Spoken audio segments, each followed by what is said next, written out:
There are people who don't shout, don't slam the table, don't walk away, and yet you still feel like you're being destroyed, not by a punch, but by a long, silent unraveling of what once belonged to you: friendships, opportunities, the belief in yourself. And when you finally sit down, trying to piece the fragments back together just to understand what's happening, you realize things didn't fall apart naturally. They were made to. You've heard about envy, about hatred, about the whispers spoken behind your back. But have you ever considered the possibility that someone out there is simply waiting for the day you vanish, not out of conflict, but because your existence is the one threat they can't control? Not everyone hates you because you're wrong. Some people hate you simply because you dared to keep going. In this video, we'll walk through 7 of the quietest but sharpest signs that someone doesn't just want to see you fail, they want you erased. Through modern psychology and Stoic philosophy, you won't just recognize them, you'll learn how to stay whole in a world that's trying to dissolve you from the inside. If you've ever felt like you were being destroyed without anyone ever laying a hand on you, this video is for you. Stay until the end. Some people don't need weapons to kill you. They just need you not to notice that you're already being watched. Strategic awakening. The enemy who never declares war. There are forms of attack that never appear in an argument. They require no shouting, no tension, not even a word. They arrive through a well-timed disappearance, through a silent glance that makes you fall quiet, through a shrug that causes others to stop believing in you, and through the tiniest of details scattered across familiar relationships until you start to feel like you're being pushed out of something you once belonged to, but you don't know why. At first, you tell yourself everyone is just busy. Maybe it's just a sensitive phase, or maybe you're just overthinking things. You try to adjust yourself, try to be softer, more likable, more patient. But the more you do, the more out of place you feel, because you're not wrong. The problem isn't you. The problem is the quiet presence of something we rarely call by name. Someone wants you gone without ever stepping forward. They're not opposing you. They're adjusting the air around you. They're not attacking head-on. They just need you to step back, then back again, until you're the one who walks away from the game. Sounds dramatic? In truth, this isn't an emotional game. It's a strategy. And like any effective strategy, leaves no fingerprints, only consequences. You are removed from the circle that once supported you, and no one steps up to be held responsible. No one says a word you can point to, and yet you fall, not because you are weak, but because someone patiently pushed you away from your place of influence by choosing the exact insecurity you've always hidden best. Marcus Aurelius once wrote, "When you feel yourself being swept away by the current, return to reason like a sailor to his compass." And that's where Stoicism steps in, not to make you paranoid, not to build walls around your heart, but to help you live with open eyes and a straight spine. It doesn't tell you to be guarded against everyone. It simply helps you see who's approaching to build and who's only here to watch you fall. In a world full of smiles, calm observation is your sharpest weapon. Not to strike back, but to avoid being led to ruin by those who never approached you in good faith. If you've ever felt cold in a room full of familiar faces, if you've ever seen someone avoid your gaze right when you needed to be acknowledged, if you've ever felt yourself drifting away even while doing everything right, then stop asking, "What did I do wrong?" Maybe you didn't do anything wrong. Maybe you're standing in a game whose rules you haven't yet seen. And if that's true, then this chapter isn't meant to scare you. It's an invitation to wake up, to step out of passivity, and to begin reading the game from a place of power. We cannot stop the waves, but we can learn how to stand inside the storm. Marcus Aurelius. If you've ever felt cold in a room full of familiar faces, If you've ever seen someone avoid your gaze right when you needed to be acknowledged, if you've ever felt yourself drifting away even while doing everything right, then stop asking, "What did I do wrong?" Maybe you didn't do anything wrong. Maybe you're standing in a game whose rules you haven't yet seen. And if that's true, then this chapter isn't meant to scare you. It's an invitation to wake up, to step out of passivity, and to begin reading the game from a place of power. You don't need anyone to pull you back up. You just need to remember, you've stood tall before, and that strength is still yours. In a world where everyone smiles, you don't have to fight them all. You only need to see clearly who's coming with a real reason and who's waiting for you to fall just to take your place. And then, all you have to do is stand. No reaction, no panic, just one steady gaze, one posture that does not bow, one step taken with intention. Because sometimes, just not stepping back is already a victory. 1. They don't follow you publicly. They study you. There are eyes you never notice because they don't look at you like enemies. They smile. They stay quiet. They linger on the sidelines, never intruding, never interfering. And yet, they're always there wherever you go. And at some point, you'll realize that the strange thing isn't in how they look at you, but in the fact that they always see you, even when you don't think you're being watched. I used to think I wasn't someone worth following. I wasn't famous, few people knew me, and I always lived discreetly. But then I began to notice something unusual.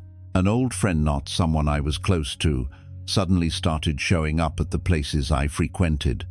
Not regularly, but just enough to make me notice.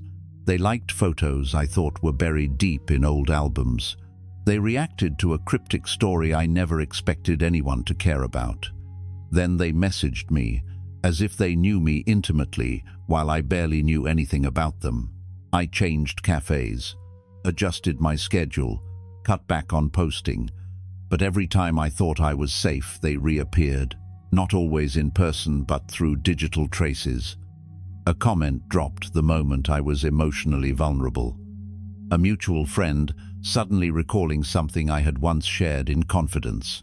Disjointed fragments, but someone had pieced them together. Someone wasn't just informed about me. They were building a file of my emotional patterns. I used to think I was the exception, but then I realized I wasn't alone at all. Taylor Swift once spoke about the feeling of being manipulated by the very things she had once revealed. She wasn't attacked directly, she was misinterpreted. By people once close to her, by the press, by those who only observed her in order to construct a version of her, not to understand her, but to control her image. They didn't listen out of care, they listened to strategize.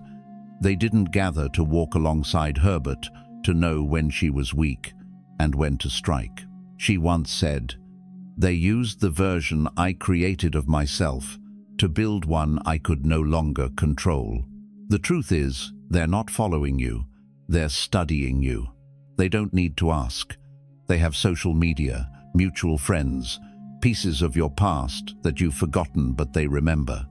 They don't just want to know you, they want to steer how others see you. The one who wants to manipulate you doesn't need to be better than you. They only need to know you deeply enough to lead you by the very weakness you accidentally revealed. The one who wants to replace you doesn't need to be unique. They only need to imitate you skillfully enough so others forget that you were the original. This isn't curiosity anymore. This is emotional intelligence, repurposed as intelligence gathering, and you are the target, a living target, with influence, with vulnerabilities, and with the habit of sharing more than you realize.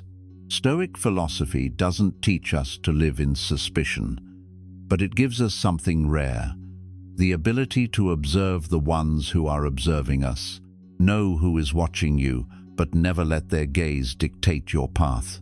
So what should you do? There's no need to hide, nor to build a wall around yourself. What you need is to learn how to steer your own presence like a strategist who knows when to make their move, when to let the opponent see what you allow, and when to silently pull back before anyone even notices.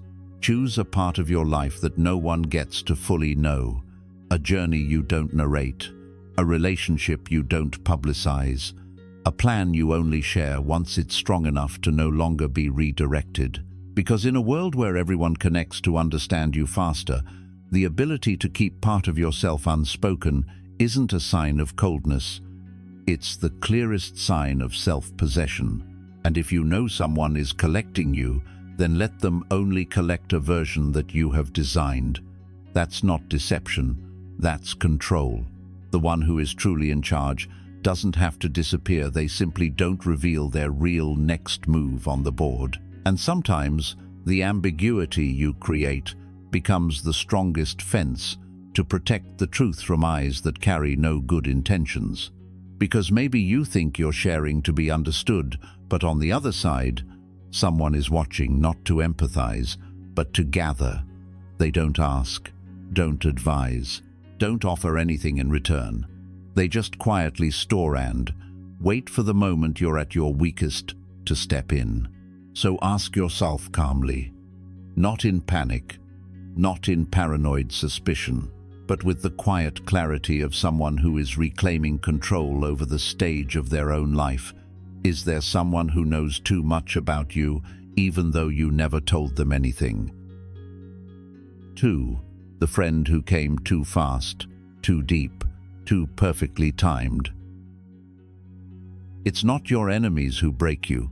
It's the one who appears the moment you collapse, embracing you with such warmth that you weep, simply because someone finally understands. But what you fail to notice is this. You never told them, and they never asked. They just knew you were hurting, knew you needed someone, knew you'd trust most easily when you were at your weakest. And just as you began to lean on them, you unknowingly opened every door you normally kept locked. I once had someone like that walk into my life. It was after a major turning point, a deep crack that left me almost mentally broken. Not many people knew, because I was good at staying silent. But that persona, former colleague I had only spoken to a few times, suddenly began texting, calling, sending messages of encouragement, offering to listen. Everything was perfectly timed, gentle and subtle, not intrusive, not forced, just someone understanding, showing up at exactly the right moment. I shared so much, things I had never told anyone. I even felt grateful, like I had found a true friend, a soul companion sent from above, until I realized I had started to change. I asked for their opinion before doing anything important. I felt guilty if I didn't share everything. I hesitated whenever I wanted to keep something private. Somewhere along the line, their presence had shifted from listener to navigator, and when I began pulling back just a little, they grew distant. They brought up things I had confided at the worst possible moment, sharing them with others, in a tone half concerned, half sarcastic. I stayed quiet, but inside, I knew I had revealed something I should have protected, wounds that hadn't yet healed, given to someone who never truly intended to help. Dangerous people aren't always cruel. They're kind, perfectly kind. They don't come to attack, they come to befriend. And they do it so smoothly that your suspicion slips away before you even notice. But their aim isn't friendship, it's to gain quicker access to your defenses through kindness and listening. And once you begin to share, they begin to collect. Not to comfort, but to locate the most fragile parts of your soul. They don't just want to know, they want to use what you've told them as tools to twist, smear, control, or dismantle your reputation later. That's the part you never imagine until it's far too late. Anna Delvey, name that once shocked the financial and art circles of New York, never used weapons, never threatened. She approached everyone with charm, insight, and empathy. She showed up right when they were tired, in need of someone by their side. She remembered every detail they shared only to use it later as a lever, to borrow money, demand favors, or simply keep them silent. When exposed, she wasn't a victim. She was a collector and extractor of human vulnerability, using the skill set of an emotional expert. And the most frightening part wasn't that she deceived anyone, it was that people willingly let her in, simply because she seemed sincere. You might call it empathy, but I call it emotional manipulation. Stoic philosophy taught me something I understood far too late. Never hand your soul to the one who smiles too quickly, because sometimes the person who rushes into your life isn't hurrying to help. They're afraid of missing their chance to control. We often long for someone to understand us, especially after loss. But try stepping back, just half a step, not to create distance, but to observe. Do they follow her? Do they retreat? Because true friendship does not fear silence. But manipulators feel uneasy when you stop sharing. They need continuity. They need your emotions to stream like a live data feed. And when you go quiet, they get nervous, because their power comes from knowing and controlling what you think, what you fear, what you lack. So, learn to test kindness with time. Let them wait a little before you open your heart, because if the kindness is real, it will wait.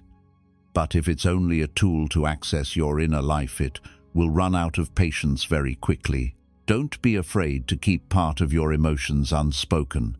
Don't rush to share your wounds before you're sure whether the one touching them does so with a hand or an agenda. Live wide enough to connect, but private enough not to be fully decoded. And before you say too much, ask yourself one simple thing. Are you sharing your wound with someone waiting to press into it? If that question brings a face to mind or a moment, don't let it pass. Write down what you've just realized, or send this video to someone who may need a quiet wake-up call before well-placed kindness becomes the blade that turns against the heart it once embraced. 3. The strategy of isolation. They don't attack you. They remove your network. There's a particular kind of pain when you're still the same person, but the people around you begin to look at you differently. Not angry, not blaming, just more distant. The calls dwindle. The messages trail off. Plans are cancelled without reason. And you begin to wonder, did I do something wrong? But then you realize it didn't start with you. It started with the stories that were told when you weren't there to speak for yourself. Her name was Maren. A beloved college lecturer, kind, principled, and honest. Everything changed after one faculty meeting where she respectfully challenged a proposal from a well-connected colleague. No arguments, no aggression, just a clear, grounded disagreement. But after that day, those who used to be close to Maren grew silent. The group chats turned shallow, the friendly lunches faded, and the strangest part was, no one said a single word to her. No confrontation, no complaints, just distance widening by the day. A few weeks later, she heard from a student that, word is she's having some kind of breakdown and might need time off. Maren froze. She had never said that to anyone, but all it took was one suggestion and a few people repeating it, and the image of her within the community began to shift. She wasn't attacked. She was rewritten, quietly and perfectly. That feeling of being cut off from the connections that once held you is not new. Epictetus, the Stoic philosopher of the 1st century, lived it more brutally than most. As a slave, he had once earned trust and position within the Roman system until he began speaking truths that unsettled those in power about inner freedom, honor, and the absurdity of control. He wasn't punished publicly, but those who once supported him quietly stepped back. They didn't oppose him. They simply stopped standing with him. Epictetus understood. When you no longer fit the image they wanted, you won't be corrected. You'll be reinterpreted. And that's when you're not attacked but isolated, not exiled but withdrawn from the networks you once believed were safe. He once said, "You cannot control what others say about you, but you can control how you stand when every word turns away." The clever manipulator never fights you openly. They don't need to disprove you. They only need to reshape how the world sees you. They don't repaint a new picture. They just blur the one that already existed. A whisper at the right moment, a small shake of the head when your name is mentioned, a half smile when you're not in the room. They don't shatter your image with a hammer. They simply file down the trust you once held, one stroke at a time. The strategy of isolation begins with a universal weakness. People believe what is repeated. They don't always need evidence. They just need to hear something from multiple places, multiple times, in the same suggestive tone. And then, no one has to slander you. You simply become what they say in the eyes of others. No longer a person with a name, but a shadow built from the echoes of conversations you never got to hear in full. So, what should you do? First, don't waste time explaining yourself to those who've already chosen to believe something else. Because once trust has absorbed doubt, even truth sounds uncertain. Instead, rebuild your network not with reputation, but with presence. Find the ones who still understand you without requiring explanation. Hold on to those who stay near, even without knowing the full story. And most of all, don't chase the ones who quietly left for something you never did. The network around you isn't measured by how many people you once trusted. It's defined by the quality of those who won't be swayed by passing whispers. And sometimes, being separated from the crowd isn't a failure, it's a form of refinement. You'll learn to stand tall with fewer people but truer ones. You'll learn to live without the crowd's applause and still never lose the sound of your own voice. And then, amid all the empty space that remains, ask yourself this: is this coldness natural, or was it engineered? Fourth, they don't destroy you with words. They use uncertainty. Are you fixing yourself because you're wrong, or because someone made you believe you are?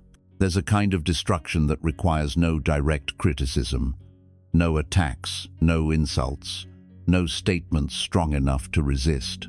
It seeps into you through harmless questions, constructive suggestions, fleeting glances pulled back too quickly, yet every one of them slices away a small piece of the trust you once placed in yourself, and by the time you realize it, you no longer know what you're doing right. All that remains is the fear of doing it wrong. Eric was an introverted man, cautious, but deeply passionate. He spent 3 years developing an innovative educational program for underprivileged children. Sleepless nights, unpaid hours, endless phone calls, he poured his entire heart into it. When the project was officially recognized, he was invited to join a major organization fully funded, with promises to help him grow. And so Eric stepped in. In the first month, everything went smoothly. But then, the little things began. A well-known colleague would look at his presentation, nod slowly and say, there's something to it. But maybe it's missing a bit of structural depth. They weren't wrong, but they weren't right either. And because this person was respected, Eric took it seriously. The following week, he revised more detailed, more complex. But at the next meeting, the same person shrugged. It's decent, but maybe it needs a bit more of that international polish, you know. And so, it continued week after week. Eric adjusted, refined, expanded, edited, yet the vague feedback persisted. Soft enough not to accuse, but deep enough to make him feel perpetually inadequate. What Eric didn't realize was they were never trying to help him improve. They were planting doubt, because someone who no longer believes in themselves will stop leading. Someone unsure of their own path becomes easier to lead elsewhere. And when you constantly adapt to elusive standards, eventually you forget what was your true essence in the first place. This is a subtle form of manipulation, what psychology calls soft gaslighting. There are no words strong enough to fight back, but every action has the same intent, to push you into changing yourself until you're no longer yourself. They don't need to tell you you're not good. They only need to plant enough gentle suggestions that make you question whether you ever were. And when you start thinking that way, they don't need to strike, you'll do it for them. The Stoics faced these forms of destruction not through brute force, but through society's quiet, intelligent denial. Marcus Aurelius was criticized as a philosopher king who was too thoughtful, not decisive enough. Epictetus, as a slave, was dismissed as someone who talked more philosophy than he worked. But they didn't respond with rage. They didn't trade away their identity just to satisfy those who never genuinely wished them well. Because, as Epictetus once said, don't let others price you by standards they themselves do not live by. And so, if you find yourself in Eric's position, what can you do? First, rewrite by hand everything you know to be true about yourself. Not what others say, not what you think you're supposed to become, but what you've actually lived, experienced, and given. Keep that list as a personal manifesto so, when vague feedback comes your way, you can compare it to what you already know for certain. Second, learn to pause before adjusting, not out of stubbornness, but because you're defending a self that was forged with sweat, struggle, and truth. And finally, choose companions, not for their agreement, but for their clarity, those who can offer critique without making you doubt your own worth. Not all criticism is toxic, but when feedback becomes a pattern that constantly makes you second-guess yourself, it's time to stop. Because if you lose faith in yourself, then even before anyone touches you, you've already fallen.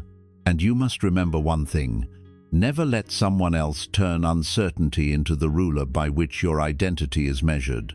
Are you changing yourself because you're wrong, or because someone made you believe you are? 5. They don't erase you by force. They erase you by imitation. They don't need to eliminate you. They just need to become you before you have the chance to speak. Not by defeating you publicly, but by reflecting you perfectly, the same hairstyle, the same tone, the same way of thinking, then stepping onto the stage as if they were the originator of what you had only just begun to articulate. The danger isn't in the noise, it's in the alignment. When they copy you with enough finesse, the world no longer needs the original. Harper was a media student at a university in Seattle, creative, quietly powerful, reserved but resonant with every word she released.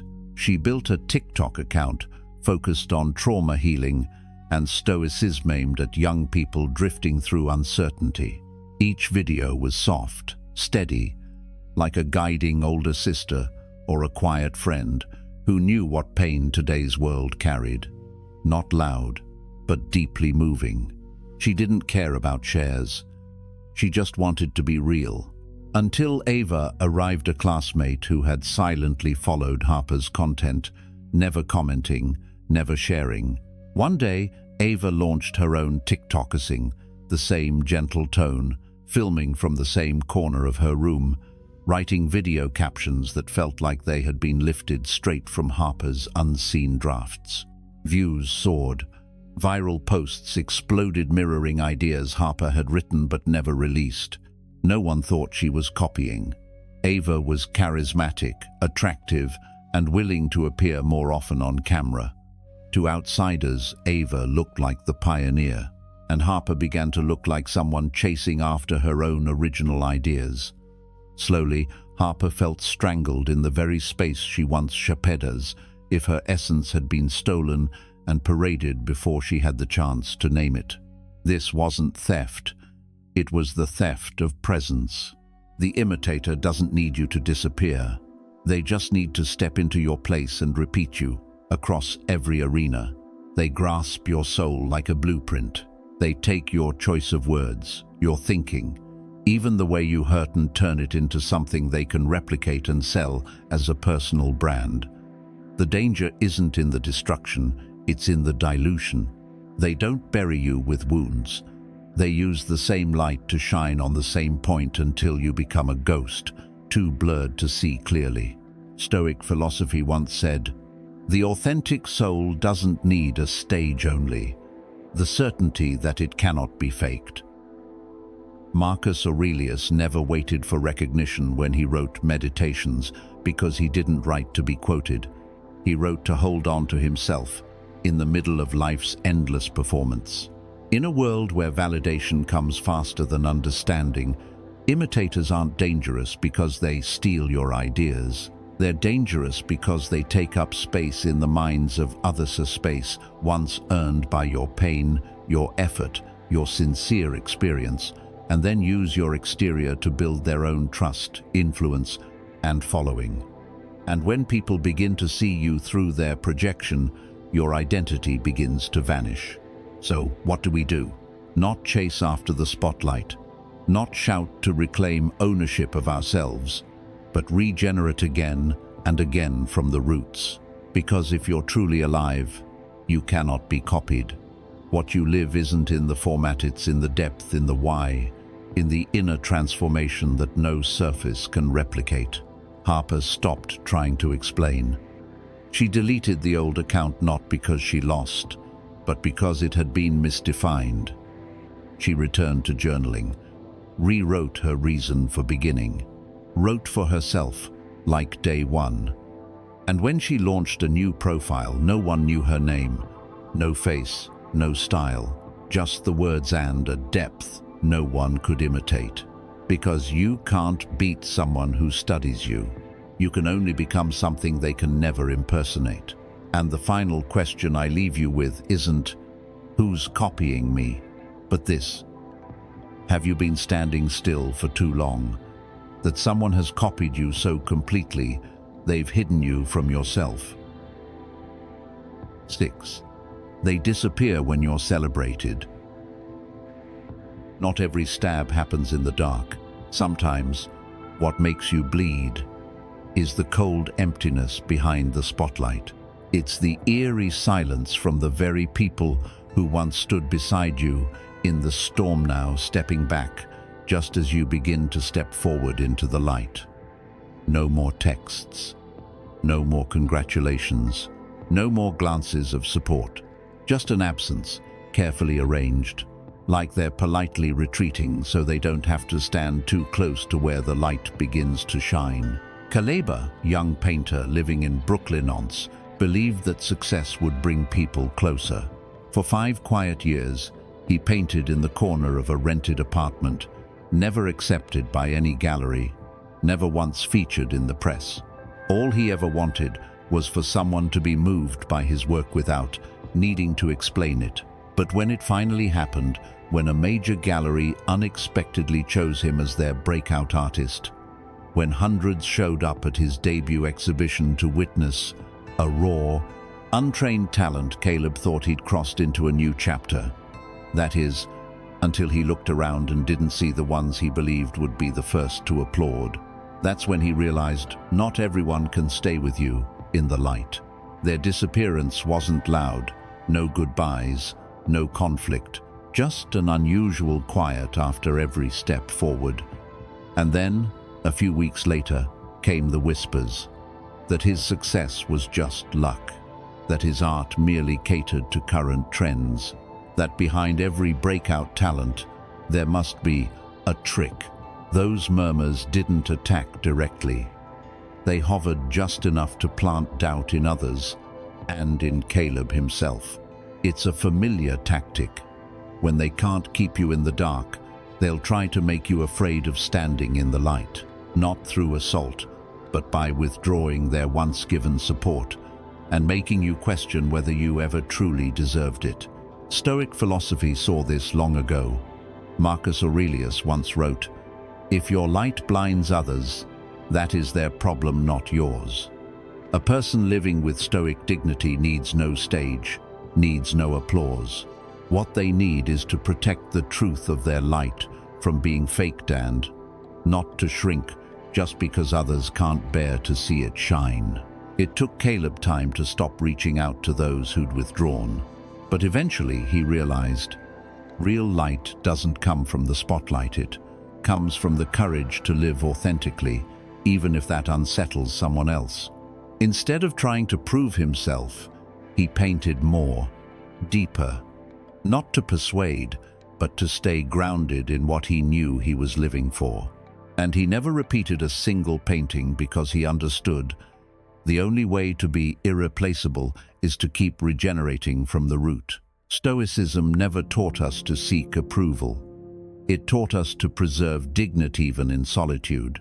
It taught us that the one who walks away isn't as dangerous as the one who stays but no longer believes in you.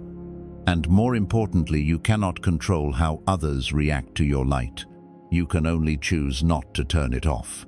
So if someone who once stood beside you suddenly falls silent when you're honored, if they avoid you when your name is mentioned, if they change the subject when others praise you, maybe the issue isn't with you, but with the place in them that never accepted your ascent beyond what they could imagine. Let your light speak for itself. No need to explain, no need to convince, no need to dim yourself so someone else feels comfortable in your glow. Because real light, if it's yours, will never require validation. And the people who truly belong with you won't turn away just because you've been seen. Who's staying silent not because they don't see you, but because they can't stand that others do. And maybe it's not silence that wounds us most. What's more terrifying is when we begin silencing ourselves just to avoid the departure of those who can't bear the light we carry. Because in the end, the one who breaks you won't always be the person who left. It might be the one who stayed still smiling, still nodding yet looking at every one of your efforts with hollow loyalty and a counterfeit understanding. You thought they were standing beside you, but in truth, they were just waiting for you to weaken, waiting for a crack, waiting for the cost of pain to rise just high enough that they could step in not to lift you, but to drive the final blade a little deeper. And that is the moment you step into the final sign, the deepest danger any true enemy has ever used. 7. A killer doesn't need a knife, only time. Not everyone attacks you when you're strong. The most dangerous ones don't need to rush. They don't strike when you're still capable of resisting, still clear-headed enough to doubt, still awake enough to set boundaries. They wait, quietly, patiently. It could be 6 months. It could be 6 years. And during that time, they don't rest. They observe, take notes, analyze. They measure your breaking point the way a hunter reads the heartbeat of its prey. Then one day, when you've lost your support system, when your faith is cracked, when all your trust has been poured into the one holding the knife, they make their move. No blood, no scream, just you, no longer able to stand. That's not fiction. That's a true story that once happened to a woman the world once admired, Elizabeth Holmes. And the man behind her wasn't a stranger. He was her lover, her mentor, her partner Ramesh, Sunny Balwani. When Elizabeth was still a young woman full of dreams, Sunny appeared. He didn't knock. He didn't force his way into the spotlight. He stood on the sidelines like a quiet shade, supporting, trusting, reassuring. In the early years of Theranos, he held no public title, but everything she did, every strategy, every word, every decision she thought was hers, alone had been watched, advised, and molded by someone who understood her psychology better than anyone. Sunny didn't have to shout. He only had to stand there waiting for Elizabeth to need him. Then Theranos began to slip. The pressure reached its peak. She couldn't trust anyone else. Experts raised red flags. friends walked away, and just then he was the one beside her whispering, "It's okay, let me handle it." And step by step he shut every other door until she had only one place to lean on: him. That is the tactic of masterminds. They don't need to break you. They just need you to balance on one leg and wait for the moment you fall. When Theranos collapsed, Elizabeth didn't just lose a company. She lost her reputation, her career, and herself. And Sonny? He vanished behind the curtain, leaving the failed decisions in her name, though every piece of evidence showed he had orchestrated and manipulated the entire system for years. But this story isn't just for Elizabeth. It's a warning for anyone who's ever thought, if they've stayed this long, they must care. Wrong. Sometimes loyalty isn't affection, it's strategy. A true enemy doesn't need to win today. They only need you too broken to rise when the time comes. In Discourses, Epictetus once wrote, "Don't just watch their words. Watch time. Because the one who doesn't threaten you today may simply be waiting for tomorrow, when your guard is gone." Stoicism doesn't teach you to distrust everyone, but it reminds you, a mind without internal defenses becomes an open territory for those who know how to wait. You might ask, so am I supposed to live in suspicion? Number. But you must be clear enough to tell the difference between someone who stays out of love and someone who stays because they're investing in your slow collapse. So what can you do? First, never let your soul lean entirely on one person. A compliment that's too consistent, a helping hand that's always perfectly timed. A relationship that's too seamless isn't always a good thing.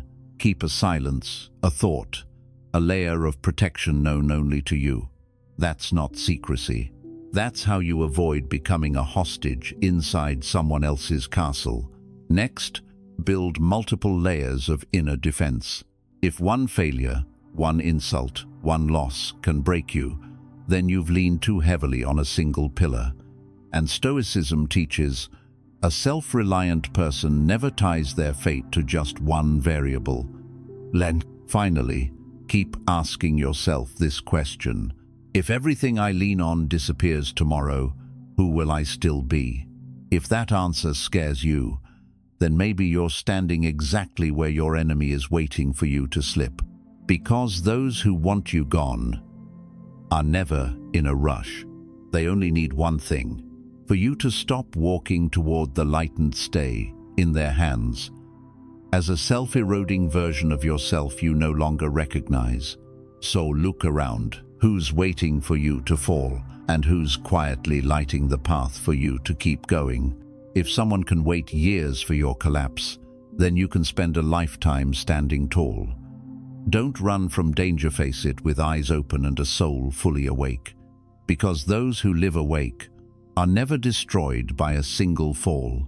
You've just walked through a journey that's far from pleasant but absolutely necessary. Because some enemies don't come banging on the door. They quietly observe. They pretend to walk beside you.